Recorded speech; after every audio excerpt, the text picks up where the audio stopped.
Hi future kings and queens in studies, welcome back to our easy way channel. நம்ம இன்றைக்கி என்ன பார்க்க போகிறோன்னா ஃபிசிக்ஸ் இம்பார்ட்டண்ட் லெசன்ஸ்லாம் பார்க்க போகிறோம். நீங்கள் வந்து 11 லெசனில் 10 லெசன் தான் படிக்க போகிறீங்க. அதில் 11th லெசன் கிடையாது.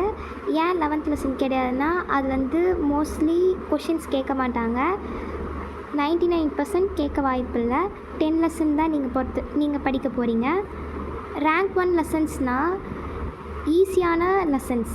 Current, electricity, electromagnetic waves, dual nature of radiation and matter, இது எல்லாமே ஈஸியான லெசன்ஸ். இதில் கம்மியான கொஷின்ஸ் இருக்கும், ப்ளஸ் 5 மார்க்கும் கொஞ்சம் சின்னதாக இருக்கும். இதில் எதுவுமே நீங்கள் விடக்கூடாது, எந்த கொஷினும் விடக்கூடாது. ப்ராப்ளம்ஸ் கூட நீங்கள் படிக்கணும். இதில் 2 மார்க் 3 மார்க் 5 மார்க்கும் நீங்கள் இந்த லெசன்ஸில் முடிச்சிருக்கணும். இந்த லெசன்ஸில் எதுவுமே நீங்கள் விட்டுறவே கூடாது, எந்த கொஷினும் விடக்கூடாது. இதில் எல்லாமே படிச்சிருக்கணும். இது ரொம்ப இம்பார்ட்டண்ட் லெசன்ஸ் இந்த 3. அதனால தான் நான் ரேங்க் 1 லெசன்ஸ்னு கொடுத்துருக்கேன். ரேங்க் 2 லெசன்ஸ் வரும்போது electrostatic, electromagnetic induction, ray optics, இதில் நீங்கள் இந்த லெசன் படிச்சிருக்கணும். ரொம்ப ரொம்ப ரொம்ப இம்பார்ட்டன்ட். 4th லெசன் கண்டிப்பாக ஒரு டீட்டெயில் வரும். டீட்டெயில் சொல்லும்போது 5 மார்க்.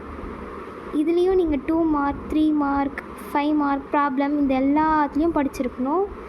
ரே ஆப்டிக்ஸில் ப்ராப்ளம் கொஞ்சம் நிறையா இருக்கும். சின்ன சின்ன ப்ராப்ளம்ஸாக பார்த்து வச்சுக்கோங்க. எலக்ட்ரோமேக்னெட்டிக் இண்டக்ஷன்லேயும் நிறைய ப்ராப்ளம்ஸ் இருக்கும். சின்ன சின்னதாக இருக்க ப்ராப்ளம்ஸ் பாருங்கள்.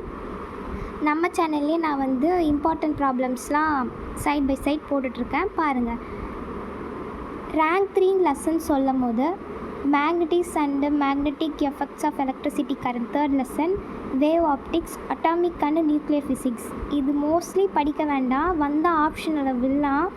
பட் படித்து வச்சுக்கிறது நல்லது. என்னால் முடியும், இந்த 3 லெசனும் படிக்க முடியுன்றவங்க படிங்க.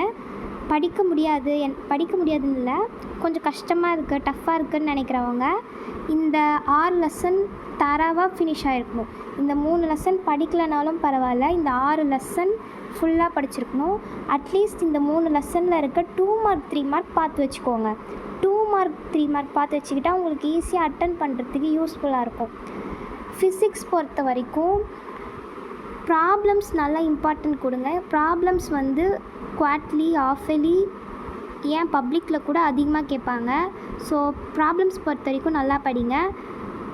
அப்புறம் வந்து 5 மார்க்குக்கும் கொஞ்சம் இன்னும் டெப்த்தாக படிங்க. டெப்த்துன்னு சொல்கிறது டயக்ராம்லாம் நீட்டாக வரைங்க. டயக்ராமுக்கு மார்க் உண்டு. ஒரு டயக்ராமுக்கு ஏற்ற மாதிரி மார்க் போடுவாங்க. இப்போ வந்து 4th லெசன் எடுத்துக்கிட்டிங்கன்னா அந்த வேவ்ஸில் இருக்கும் இல்லையா, அதுக்கு 1 மார்க் கொடுப்பாங்க. இந்த ரெசிஸ்டர், கெப்பாசிட்டிவ், இண்டக்டிவ்லாம் வரும் இல்லையா, அந்த கொஷின்லாம் வந்து டயக்ராமுக்கெலாம் 1.5 மார்க் கலெக்ட் பண்ணுவாங்க.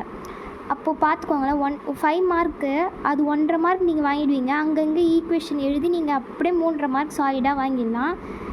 சென்டென்ஸ்க்கு ஒரு 1.5 மார்க் அப்படி வாங்க முடியும்.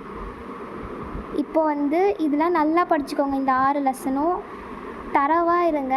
ஃபஸ்ட்டு இந்த 6 லெசன்ஸ் படிச்சுட்டு தான் இந்த மிச்சம் இந்த 3 லெசன்ஸ்க்கு போகணும். எடுத்தோடனே இந்த 3 லெசன்ஸ்க்கு வந்துடாதீங்க.